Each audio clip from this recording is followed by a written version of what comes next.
Hello everyone, my name is संस्कृति मिश्रा और अगर आपका भी सपना है इसरो में साइंटिस्ट बनने का, that means you are on the right video.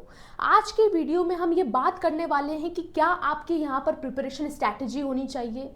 क्या आप सिर्फ यहाँ पर पीवाईक्यू करने से इज इट पॉसिबल कि आपका यहाँ पर सिलेक्शन पॉसिबल होगा, और क्या गेट में और इसरो में डिफरेंसेस होते हैं, इस पर भी आज हम यहाँ पर डिस्कशन करेंगे। तो प्लीज़ एंड तक वीडियो ज़रूर देखना, क्योंकि ये वीडियो सिर्फ आपकी प्रिपरेशन स्ट्रैटेजी नहीं, ये उन लोगों के लिए एक रोड मैप है जो सच में एक सीरियस एस्पिरेंट है और अपनी इस इसरो की जर्नी को बहुत ही सक्सेसफुल बनाना चाहते हैं। तो चलिए स्टार्ट करते हैं बिना कुछ देरी के। बात करते हैं अगर सबसे पहले इसरो के क्या क्या मैम क्वालिफिकेशन होनी चाहिए, एलिजिबिलिटी क्राइटेरिया क्या होना चाहिए, फिर हम देखेंगे कि क्या हमारे यहाँ पे पैटर्न का क्या होता है हमारा इसरो का, जिसकी हेल्प से हम यहाँ पर सिलेबस को देखेंगे कि क्या हमारा पोर्शन सबसे ज़्यादा बार पूछा जाता है, और लास्ट में मैं आपको टिप्स भी दूंगी जिसकी हेल्प से आपको ये पता चले कि हमको क्या गलतियाँ नहीं करना है हमारे प्रिपरेशन की स्ट्रैटेजी में या प्रिपरेशन की जर्नी में। तो चलिए सबसे पहले अगर मैं बात करूंगी क्वालिफिकेशन की, तो यहाँ पर बीटेक वाले स्टूडेंट एलिजिबल रहेंगे। अगर आप यहाँ पर ग्रेजुएट हो तब भी आप यहाँ पर एलिजिबल हो, और अगर आप यहाँ पर फाइनल ईयर वाले स्टूडेंट हैं जिनके यहाँ पर रिजल्ट अनाउंस हो गया है, जिनका रिजल्ट आ गया है, तो वो स्टूडेंट भी यहाँ पर एलिजिबल हैं। तो ये ध्यान में रखना कि जो फाइनल ईयर स्टूडेंट है जिनका अभी रिजल्ट आ गया है तो वो ही यहाँ पर एलिजिबल होंगे। उसके साथ में एग्रीगेट की बात करूंगी तो 65% यहाँ पर मिनिमम एग्रीगेट आपके होने चाहिए, दैट मीन्स आपके यहाँ पे परसेंटेज होने चाहिए। और सीजीपीए की बात करेंगे तो 6.85 आपके यहाँ पे सीजीपीए होना चाहिए। बात करते हैं मैम ब्रांच कौन सी यहाँ पर अप्लाई कर सकते हैं, तो जैसे मैकेनिकल, इलेक्ट्रॉनिक और यहाँ पर कंप्यूटर साइंस, ये 3 हमारी ब्रांच के लिए आया है। क्या हम और भी ब्रांच के लिए आ सकता है, तो बिल्कुल अभी यहाँ पर अगर प्रीवियस ईयर की बात करेंगे तो सिविल वाले स्टूडेंट्स के लिए लेट आया था यहाँ पर नोटिफिकेशन, तो हो सकता है कि कुछ यहाँ पर ब्रांच के लिए बाद में भी नोटिफिकेशन आएगा, वो उसकी आपको जानकारी दे दी जाएगी। लेकिन अभी अगर मैं बात करूंगी तो मैकेनिकल, इलेक्ट्रॉनिक्स और कंप्यूटर साइंस स्टूडेंट के लिए यहाँ पर वैकेंसी आई है।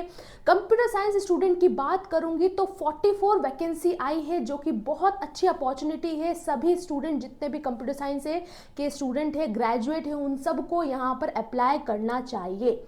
अगर एज लिमिट की बात करूंगी तो आपका यहाँ पर एज लिमिट होने वाली है मैक्सिमम 28 ईयर्स तक आप यहाँ पर एलिजिबल हो इस पोजीशन के लिए। कौन सी पोजीशन है मैम? साइंटिस्ट पोजीशन रहेगी आपके यहाँ पर इसरो में, जो कि एक प्रेस्टिजियस पीएसयू माना जाता है। ठीक है, तो ये सारी चीजें आपको पता होनी चाहिए। फिर बात करते हैं मैम अब कैसे हमारे यहाँ पर टेस्ट होगा या सिलेक्शन प्रोसेस क्या है, इस पर बात करते हैं। सिलेक्शन प्रोसेस आपकी 2 तरीके से होगी। सबसे पहले आपका यहाँ पर होगा written test. Okay, written test आपका सबसे पहले होगा और देन सेकंड आपका होगा इंटरव्यू। दैट मीन्स आपको 2 तरीके से जाना पड़ेगा। पहले आपका रिटन टेस्ट पॉसिबल है, फिर रिटन टेस्ट में अगर आप यहाँ पर सिलेक्ट हो जाओगे देन आपका यहाँ पर इंटरव्यू होगा।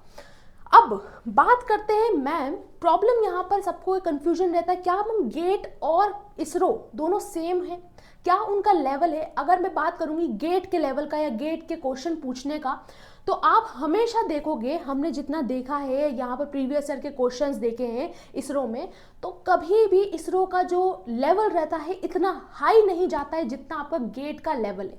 तो सबसे पहले आपको ये समझना है, अगर आप गेट की तैयारी कर रहे हो दैट मीन्स कि आपको वहाँ पर इसरो के जो क्वेश्चन पूछे जाएंगे वो इतना ज़्यादा टफ क्वेश्चन नहीं पूछे जाएंगे। बट ध्यान से समझना, इसरो में जो आपका रिटन टेस्ट है वो ईजिली हो जाता है, इजीली पॉसिबल होता है। मैं क्वेश्चंस भी बताऊंगी कैसे कैसे क्वेश्चंस आते हैं, लेकिन प्रॉब्लम कहाँ आती है? प्रॉब्लम आती है इंटरव्यू राउंड में। इंटरव्यू राउंड में आपसे जो क्वेश्चन पूछे जाते हैं वो बहुत ज़्यादा बेसिक्स के और कॉन्सेप्चुअल के क्वेश्चंस पूछे जाते हैं। तो उसके लिए आपको यहाँ पर आपका कॉन्सेप्चुअल क्लैरिटी होना बहुत इंपॉर्टेंट है हर एक सब्जेक्ट को लेकर। ओके, तो जब मैं बात करती हूँ मैम सबसे पहला पार्ट जो आपका रिटन टेस्ट होगा वो कौन से होगा? रिटन टेस्ट में आपका पूछा जाएगा एप्टीट्यूड। एप्टीट्यूड में आपका रीजनिंग भी पूछा जाएगा, आपका यहाँ पर मैथ्स भी पूछा जाएगा, कुछ यहाँ पर आपके क्वांटिटेटिव एप्टीट्यूड भी पूछा जाता है। तो अलग अलग तरीके के पूरे एप्टीट्यूड उसमें रहेगा। मार्क्स की बात करेंगे तो 20 मार्क्स का आपका एप्टीट्यूड का टेस्ट रहेगा। जिसमें कि अच्छी बात मैं बात करूंगी तो आपकी इसमें नेगेटिव मार्किंग नहीं होगी। ओके, फिर अगर मैं बात करूंगी दूसरा जो टेस्ट है, इसी के साथ में हमारा आता है कोर सब्जेक्ट। दैट मीन्स आपका जो टोटल सब्जेक्ट या फिर बोल सकते हो रिटन टेस्ट का यहाँ पर मार्क्स होंगे वो 100 मार्क्स का आपका रिटन टेस्ट होने वाला है, जिसमें कि आपका 20 मार्क्स का एप्टीट्यूड टेस्ट होगा, देन 80 मार्क्स का आपके कोर सब्जेक्ट में से क्वेश्चन पूछे जाएंगे। कोर सब्जेक्ट जैसे कि अगर आप यहाँ पर मैकेनिकल हो तो मैकेनिकल का आपका अलग सिलेबस है, कंप्यूटर साइंस हो तो कंप्यूटर साइंस का अलग सिलेबस है, मैं लेकर आई हूँ, मैं बताऊंगी आप भी आपको। ओके, तो आपको समझना है कि 80 मार्क्स का इसमें से क्वेश्चन पूछे जाएंगे और कोर सब्जेक्ट में से ही आपका यहाँ पर नेगेटिव मार्किंग होगी। लेकिन ध्यान रखना एप्टीट्यूड में आपका नेगेटिव मार्किंग नहीं है, और अगर मैं बात करूंगी कोर सब्जेक्ट में उसमें आपका नेगेटिव मार्किंग है। और अगर टाइमिंग की बात करेंगे तो 120 मिनट, दैट मीन्स कि आपको 2 घंटे दिए जाएंगे आपके part 1 that means written test को लेकर। ओके, तो आपको यहाँ तक क्लियर होना चाहिए। फिर हम बात करते हैं मैम, जब मैं बात करती हूँ यहाँ पर रिटन टेस्ट हमारा हो गया, रिटन टेस्ट में अब हम बात करेंगे कोर सब्जेक्ट की।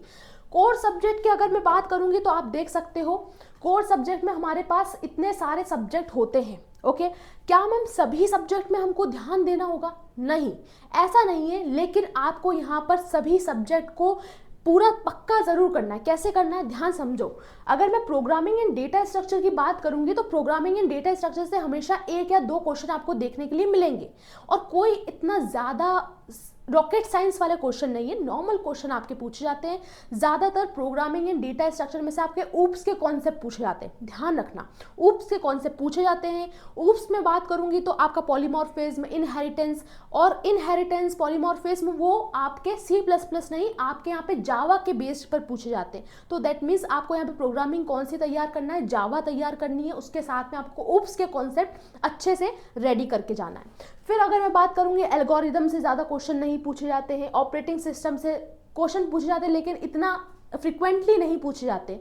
फ्रिक्वेंटली की बात करूंगी यहाँ पर तो आपका TOC है, कंपाइलर डिज़ाइन है, सॉफ्टवेयर इंजीनियरिंग जो आपके यहाँ पर गेट में नहीं है सॉफ्टवेयर इंजीनियरिंग, लेकिन जो देखने के लिए हमको मिला है जैसे सॉफ्टवेयर इंजीनियरिंग से क्वेश्चन पूछे जाते हैं। उसके बाद अगर मैं बात करूँगी कुछ इन्हीं में से भी पूछा गया है, जैसे मशीन लर्निंग का कुछ कॉन्सेप्ट पूछ लिया है, क्लाउड कंप्यूटिंग का कॉन्सेप्ट पूछ लिया गया है, वेब टेक्नोलॉजी का कुछ कॉन्सेप्ट पूछा गया है। तो ऐसे क्वेश्चन आपके पूछे गए हैं प्रीवियस ईयर में।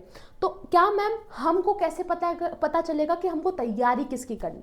तो आपको पहली बात गेट में, जैसे आप गेट के पेपर को एनालिसिस करते हो वैसे ही आपको इसरो के पेपर को एनालिसिस करना होगा कि कितनी बार एक क्वेश्चन या फिर एक टॉपिक से क्वेश्चन पूछे गए हैं, और उसके हिसाब से आपको अपनी प्रिपरेशन करनी है।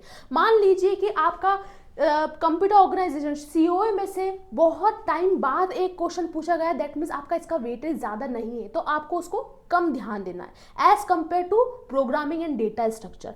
तो ऐसे तरीके से आप यहाँ पर ये फिगर आउट कर सकते हो कि मुझे किस सब्जेक्ट पर ध्यान ज़्यादा देना है। ओके, समझ में आया?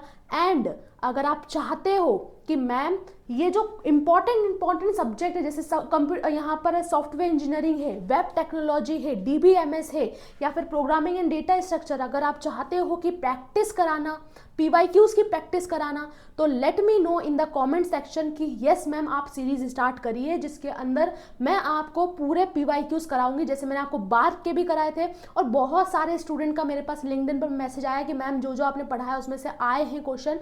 तो लेट मी नो एक बार सभी कमेंट सेक्शन पे कि क्या आप चाहते हो कि PYQ की प्रैक्टिस करना फॉर योर कंप्यूटर यहाँ पर सॉफ्टवेयर इंजीनियरिंग, डेटाबेस जो जो यहाँ पर इंपॉर्टेंट है उन सभी के लिए। ओके, चलिए आगे बात करते हैं। अगर हम इससे पहले, अगर आप यहाँ पर गेट एस्पिरेंट हो जो 2026 की प्रिपरेशन करने वाले हो, तो अनअकैडमी का लास्ट ऑफर चल रहा है जिसके अंदर पूरा का पूरा सब्सक्रिप्शन आपको 8,999 रुपये का मिलने वाला है। और इसी के साथ आप यहाँ पर अगर प्रैक्टिस करना चाहते हो, जैसे आप यहाँ पर PYQ करने की प्रैक्टिस करना चाहते हो, तो PYQs प्लस टेस्ट सीरीज के सॉल्यूशन भी लेकर आए हैं, जिसमें कि पूरा का पूरा PYQ और टेस्ट सीरीज के क्वेश्चन आपको 999 रुपये में मिलने वाला है, जिसमें आपको अंकित सर, राहुल सर और बात करेंगे पंकज सर, ये सभी टीचर्स आपको यहाँ पर प्रैक्टिस करवाने वाले हैं for your PYQ and test series.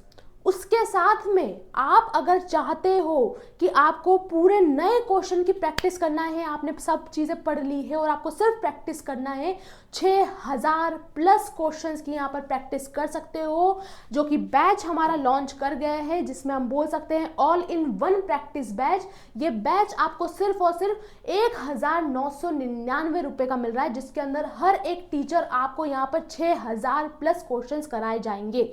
Okay, तो ये चीज़ों का ध्यान रखिएगा। अगर आप चाहते हो तो लिंक डिस्क्रिप्शन में, आप डायरेक्टली जाकर वहाँ से लिंक से एनरोल कर सकते हो। चलिए बात करते हैं मैम, इसके बाद क्या क्या चीज़ों पर अब हमको ध्यान देना है। पहली चीज़, प्रैक्टिस प्लस पीवाईक्यू। कैसे? देखो यहाँ पर solve ISRO previous year CSE paper सबसे इंपॉर्टेंट है कि अगर कोई भी एग्जाम का पता करना है कि उसका क्या वेटेज होता है, कैसे क्वेश्चन पूछे जाते हैं, आपको पीवाईक्यू को देखना चाहिए, पीवाईक्यू को क्वेश्चन को अटेम्प्ट करना चाहिए, उसको पेपर को एनालिसिस करो कि कैसे क्वेश्चन पूछे गए हैं। तो दैट मीन सबसे पहला और इम्पॉर्टेंट काम है कि आपको पीवाईक्यू करने हैं। ओके, दूसरी चीज है कि focus on the repeated concept. जैसे अभी मैंने बात करी कौन से आपके सब्जेक्ट में से बार बार क्वेश्चन पूछे गए, उस पर सबसे ज्यादा प्रैक्टिस करो। ओके, फिर बात करते हैं use GATE MCQ for practice. जब भी बात होती है इसरो की तो दैट मीन्स कि आपको तैयारी कैसे करना है, जिसमें कि गेट की अगर आप तैयारी करोगे या गेट के क्वेश्चन सॉल्व करोगे, दैट मीन्स कि आप इसरो के क्वेश्चन सॉल्व कर पाओगे। ओके, तो आपको क्या ध्यान देना है कि अगर आपने इसरो के प्रैक्टिस कर लिए हैं, क्वेश्चन पीवाईक्यू कर लिए हैं, तो नेक्स्ट स्टेप आपका होना चाहिए कि गेट के एमसीक्यू या फिर पीवाईक्यू को यहाँ पर पूछने की या फिर आप उसको ट्राई करने की। ओके, फिर आता है start solving topic wise questions. बहुत बेस्ट तरीका रहता है, जैसे कि अगर सॉफ्टवेयर इंजीनियरिंग है, डीबीएमएस है, तो आप सबसे पहले एक एक सब्जेक्ट को तैयार करें, उसके क्वेश्चन को प्रैक्टिस करें, उनके पीवाईक्यू को सॉल्व करने का सोचें और उसके बाद फिर नेक्स्ट हमारे सब्जेक्ट पे जाएं। तो ऐसे टॉपिक वाइज आपको यहाँ पर अपनी प्रिपरेशन करनी होगी। दैट मीन सबसे पहले इंपॉर्टेंट है कॉन्सेप्चुअल क्लैरिटी होना, कॉन्सेप्ट की अच्छी क्लैरिटी होना। दूसरी चीज आपको यहाँ पर पीवाईक्यू सॉल्व करना है और तीसरा है कि गेट के पीवाईक्यू या फिर गेट के एमसीक्यू को क्वेश्चन को सॉल्व करना है। ये तीन चीजों को ध्यान में रखिए। उसके बाद हमारा आता है फुल मॉक टेस्ट पेपर, या फिर बोल सकते हैं जब आपके पास 1 महीना या फिर 15 दिन बचे रहेंगे, उस टाइम आपको यहाँ पर फुल मॉक टेस्ट देना है। जितना पॉसिबल हो अभी यहाँ पर प्रैक्टिस करो, कॉन्सेप्ट अगर नहीं क्लियर है तो उनको क्लियर करो और लास्ट में आने के बाद फिर मॉक टेस्ट की तैयारी करना स्टार्ट कर दो। ओके, तो ये सारी चीज़ें हैं। लास्ट में अगर मैं टिप्स दूं आपको जो आपके लिए बहुत इंपॉर्टेंट होने वाली है, जो गलतियां मत करना, सबसे पहला है focus on the concept, not just formula. फॉर्मूले की उस पर मत जाना कि मैम फॉर्मूला है तो हम फॉर्मूला ही याद करके जाएंगे, नहीं, कॉन्सेप्ट समझना, क्योंकि वही कॉन्सेप्ट आपके यहाँ पर इंटरव्यू में पूछे जाएंगे। ओके, उसके बाद डोंट स्किप पीवाईक्यू, कभी भी पीवाईक्यू को स्किप मत करना, क्योंकि वहीं से पैटर्न आता है, बार बार रिपीट भी क्वेश्चन वहीं से होता है। तो इन चीज़ों का ध्यान रखना। यूज गेट रिसोर्सेज, पहले ही बता दिया है, गेट के एमसीक्यू की प्रैक्टिस करो। ओके, ये चीज़ों को ध्यान रखना। कीप नोट कॉम्पैक्ट, जब भी लास्ट में अपना टाइम बचे, जैसे 1 महीना 15 दिन, तो उस टाइम के लिए अभी से शॉर्ट नोट्स बनाना स्टार्ट करो। जब लास्ट में आपके पास टाइम कम रहेगा तो बस आपको रिवीजन करना होना है। ठीक है, तो ये सारी चीज़ों को आपको ध्यान में रखना है। ओके, और आई होप आपको यहाँ पर आज की वीडियो अच्छी लगी हो। मुझे कमेंट में बताना अगर आप यहाँ पर प्रैक्टिस चाहते हैं, अगर आप चाहते हो कि यहाँ पर मैम हम प्रैक्टिस करें तो हम we will do that. Okay, so अगर अच्छी लगी हो तो प्लीज़ लाइक करिएगा, शेयर करिएगा, सब्सक्राइब करिएगा। मिलते हैं नेक्स्ट वीडियो में, तब तक के लिए keep learning. Thank you so much.